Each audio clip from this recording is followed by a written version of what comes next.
Hey, how's it going, everybody? This is MegaShadowFist, and welcome back to Danganronpa Trigger Happy Havoc. And when we last left off, we teamed up with Kirigiri, and we're going to be doing some investigating, because she said you can find all sorts of information about on a dead body, and that's what we're going to do. So let's go ahead and continue. This game will begin from where you last left off. Is this okay? Chapter 3, School Life, Deadly Life Investigation. Yes, please.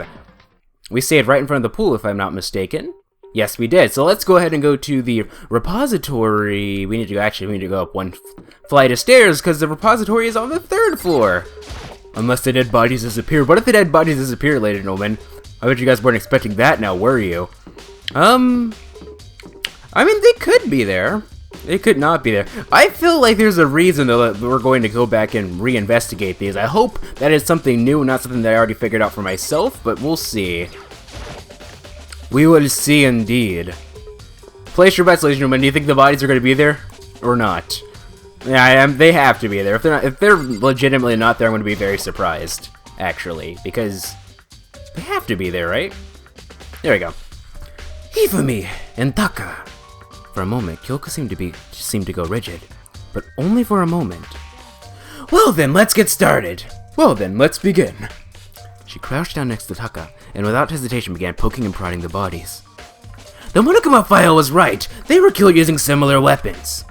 Her movements were so smooth, she was so calm. Seeing how comfortable she was actually made me feel a little more comfortable. Okay.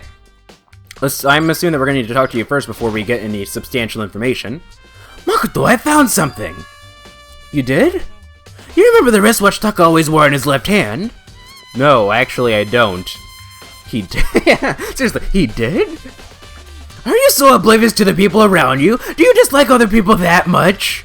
No, that's not it. Anyway, you said he saw I thought I saw a putty cat. Anyway, you said he said he had a watch. Take a look. It's broken. You can see the hands aren't moving, right? It's most likely broke when he had his encounter with his assailant. And if you notice, the hands are frozen at just past 6 o'clock. I wonder if well, he would be the type of person who would synchronize his watch with the overall clocks everywhere else, right? So that would mean the watch was broken sometime just after 6? But last night, Taka's watch definitely wasn't broken. Hey, you! How long are we gonna keep us waiting? Taka's irritated voice pierced the air as he started stared pointedly at his wristwatch. Oh yeah! It's almost 10 o'clock! You know that bedtime for all the little boys and girls! So if it worked at 10 last night, it couldn't have been broken at 6 p.m. Meaning it must have happened at 6 this morning. Okay, broken wristwatch has been added to the True section of a handbook. And that's not all! Look at Taka's left hand! He appears to be gripping something. You're right, there's something white in there. Can you try and pry it open? Me? Rigor mortis has already set in. Boys are better suited to this kind of manual labor, right? Okay. As much as I didn't want to, I grasped Taka's cold hand. The ice-cold hand was nearly enough to cause my heart to stop beating. After some effort, I was finally able to free the object from his tightly clenched fist. A piece of paper? Was that all he had in his hand? Yeah, that's it. Just a little scrap of paper. Doesn't seem like much of a clue, does it? Nope, that's all the evidence we need, ladies and gentlemen. I wonder about that. Kyoko then turned to Hifumi's body. Let's check Hifumi's body now. Perhaps he has left a few clues of his own. Alright, actually, let's go ahead and check this actually, hold on. Kyotoka's scrap of paper has been added to the Truth Bullet section of her handbook. Let's see... Truth bullets. I don't know, I always get so confused right there. So we had, what do we get? We had the broken wristwatch. Kyotoka's wristwatch broke with the hands pointing just past 6 o'clock. It was confirmed that as of last night, the watch still worked, which means it must have broken the following morning when he was attacked. Kyotoka's scrap of paper. Kyotoka's lifeless hand was found collecting a small scrap of paper. Okay. Now let's look at Yamada's body. The biggest problem I have right now is how the killer was able to move Hifumi's massive corpse from the nurse's office where he was discovered to here, the repository, all the way from the 1st floor to the 3rd, and all without anyone noticing it. Well, like I said, he moved himself. I just can't see how that's possible. Further, it seems that Hifumi died from a blow to the head.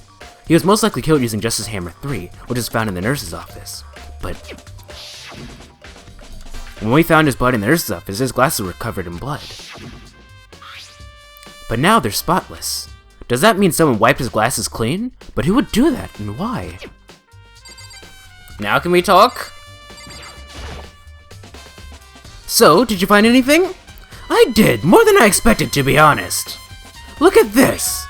A wad of paper. A wad of paper? Hifumi had it hidden on him. Hidden? He'd stuffed it in his pants, so I can only assume he'd hidden it on purpose, you see. In his pants? Wait, so you... It was just his pants, not like his socks or something. I don't know what that means.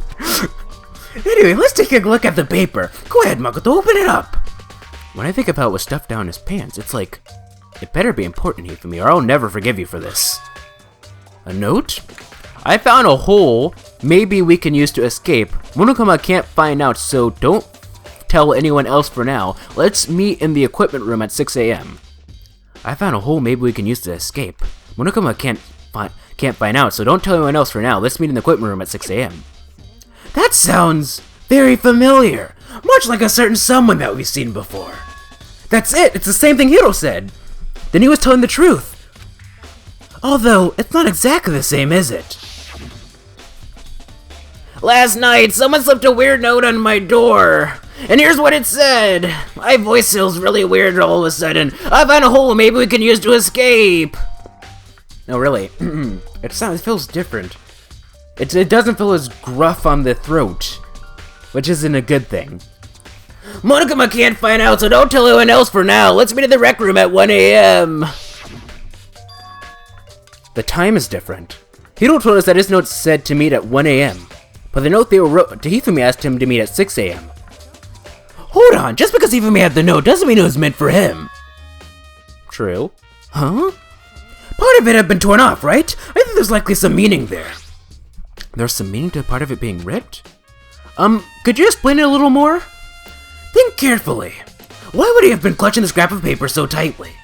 I have no idea. What if it wasn't just a scrap of paper when he was holding it? What if it was something more important? And how would something important like that become a mere scrap of paper? That's what you need to answer. The note Hifumi had has been added to the truthful section of her handbook. Alright. Let's go down to the bottom and check. The note Hifumi had. Let's get a drink of water while we're at it.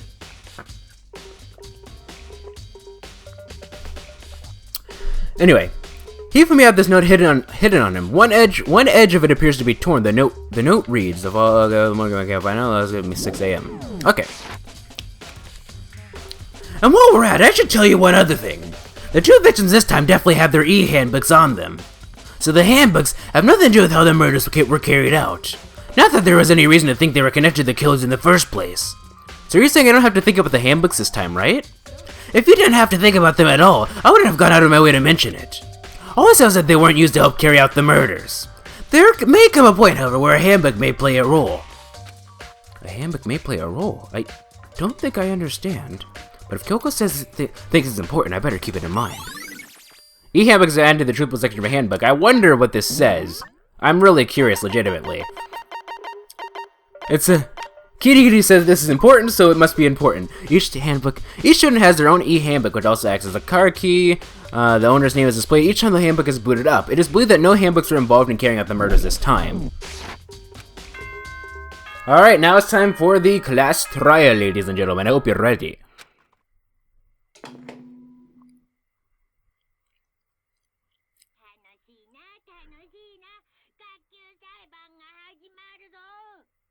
Are you excited? Are you pumped? It's time for the class trial to begin!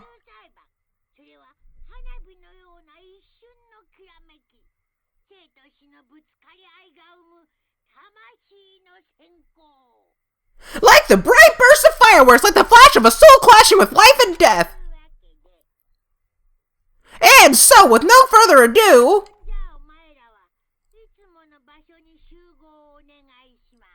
Everyone, please meet at the usual spot!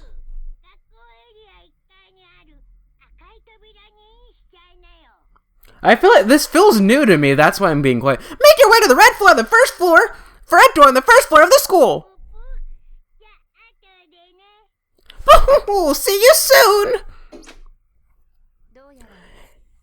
It's unfortunate, but I suppose this is where our investigation comes to an end. You'll have to figure out the rest for yourself and come to the proper conclusion. Yeah, you're right. Well, we better get going. Okay. Alrighty then, are you ready, ladies and gentlemen? Are you ready for the class trial to begin? Place your bets. Who do you think is going to be the murderer this time? Or the murderee? The murderist? Oh my, this feels so small. Because like so many people have died. Everyone had heard Monokuma's proclamation. They were gathered by the red door. And as soon as we were all there... What? Hello! He's multiplied? No, not multiplication. It just looks like the way because of illusion. I'm moving so fast it looks like I'm multiplied. Okay. Can you guys tell which one is the real Monokuma? They both are, of course. Can we just get on the elevator already? You're not playing along! Along! We're not here to play with you. Okay, fine. Then if everyone's here and ready to go, please board the pain train elevator. I'll see you guys down there. Okay then, shall we? We didn't even get a chance to talk to anyone this time. Hold on, I'm not mentally prepared yet. You'll never be mentally prepared. You can't run away anymore, Hiro. You're gonna pay for your sins. I told you already, I didn't do it for serious. That reminds me, did you ever find out the other costume was a note? Well, no, but... How unfortunate, then it would seem we have our culprit. This is not bad. No, this is not bad, this is not good. This isn't the place to talk about it. Save your accusations for when we get to the courtroom. She's right, let's get down there first, then the story can really begin. Yeah, good idea. That's right. I have to do it. I can't let whoever killed Hifumi and Taka get away with it. For everyone who's still alive, and for the two that lost their lives.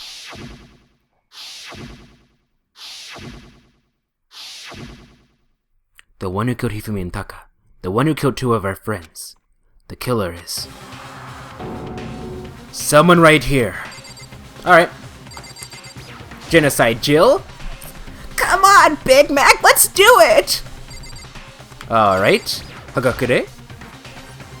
It wasn't me, you gotta believe me! Why can't I do the voice right today? The story begins when we get down there. Sakura? I don't like Monokuma's carefree attitude. Asahina? Oops, that was still Sakura. Asahina? Let's hurry up and go so we can make Hiro pay for his crimes. Judgment too early? Were you listening? Wait till we get to the courtroom to begin your arguing. Celeste. It would appear the culprit has been confirmed. The trial will be over in no time. Every time, I can tell you, ladies and gentlemen, or I can tell you, ladies and gentlemen, as in the characters, every time a court case is decided before it begins, that means that you're on the wrong track. I took one last deep breath and exhaled slowly. I began to walk toward the elevator. Once everyone was aboard, the doors closed on their own, and the still box began to move. The clunking of the elevator kept us company as we fell further and further down. There was no going back. Until we settled all this, we couldn't go anywhere.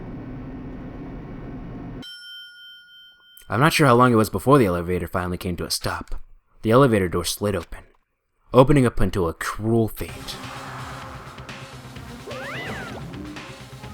Is it just me or does the courtroom look like a different color this time? Isn't it normally red? Maybe it's just my imagination. When I see all of you gathered together like this, I realize just how few of you there are left. Your school life is slowly reaching its climax.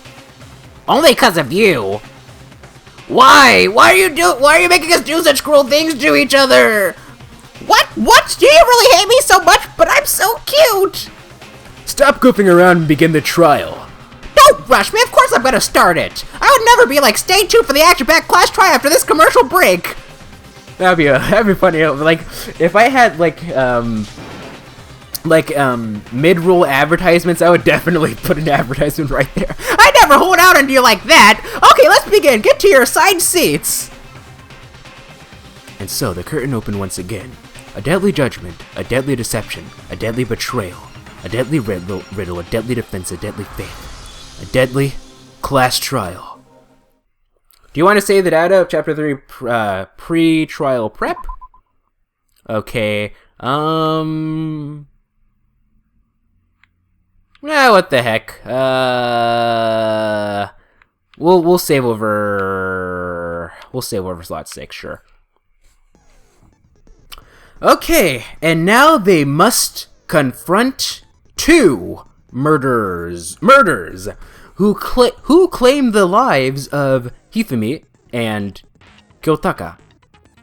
In this class trial, suspicion builds up on suspicion. Okay, alright, let's go ahead and set our skills, why don't we? Menacing focus, sure, we already have that, right? Okay, no, we don't. Increases the gauge by 5 and effective during class trials. Hold on. Oh, we don't really need that, honestly. We have other things though. Oh, there's Melodious Voice, increases the damage to the opponent when a statement is destroyed. Handiwork allows you to reload 2 bullets at once, effective during the bullet time battle. Oh, we might need that. I don't know. No, let's just increase the focus gauge by 5. We don't really need it. You know, might as well. Alright, finish preparations. Trial! Class trial! All rise! First and foremost, let's begin. Let's save again, now that we did all that. All that? Like we did like 8,000 things here. Alright. Let's begin the basic explanation of the class trial. So your votes will determine the results. If you can figure out who done it, then only they will receive punishment. If you pick the wrong one, then I'll punish everyone besides the black, and the one that deceived everyone else will graduate. Now then, to begin with, we already know who did it. Was that? It was Iro. He does not have an alibi for when the murders took place, and we found them in that suit. Don't try and deny. You killed them. I didn't. Someone knocked me out. I was asleep the whole time. I don't know anything about it. Shut your murdering mouth! Oh wow, even the serial killer. Shut your murdering mouth, murderer! Who are you calling a murderer? I am sorry to say, Iro, but we do have evidence. Blueprints for the suit. Parts we assume were used to build it. And all of it was found in your room. You have to admit, the evidence is quite compelling. First of all, I have a couple questions here. I developed this theory, Pulami was mentioning, talking about how, Yamada's, when Yamada first woke up, just before he really died, he was, talking about things, and Togami made the remark, his memories are getting confused, they're fusing together. What if perhaps the picture that Celeste took actually happened before? Happened before the whole, we were all abducted and everything. That's what I was thinking. Because she was knocked out, yet somehow she managed to take the picture. That just does not sit with me. Something is wrong with that. It doesn't make sense to me. Maybe it's just me, I don't know. And all of it was found in your room. You have to admit, the evidence is quite compelling. It points to you as having created the suit and wearing it while committing crime after crime. How many times do I have to tell you? I don't know! Is Hiro really the killer, or? Before anything else, we have to make that clear. Alrighty then. You ready, ladies and gentlemen? Make your argument. Oh, it's such a shame. Robo Justice costume, Yasuhiro's message, Robo Justice blueprints. It's such a shame though, ladies and gentlemen. You might say, why is it such a shame? Well, it's quite obvious, isn't it? We're basically at the end of the episode, so... everything has become quite clear, hasn't it? Maybe it has, maybe it hasn't. I don't know. Whatever the case may be, I'll see you guys in the next episode.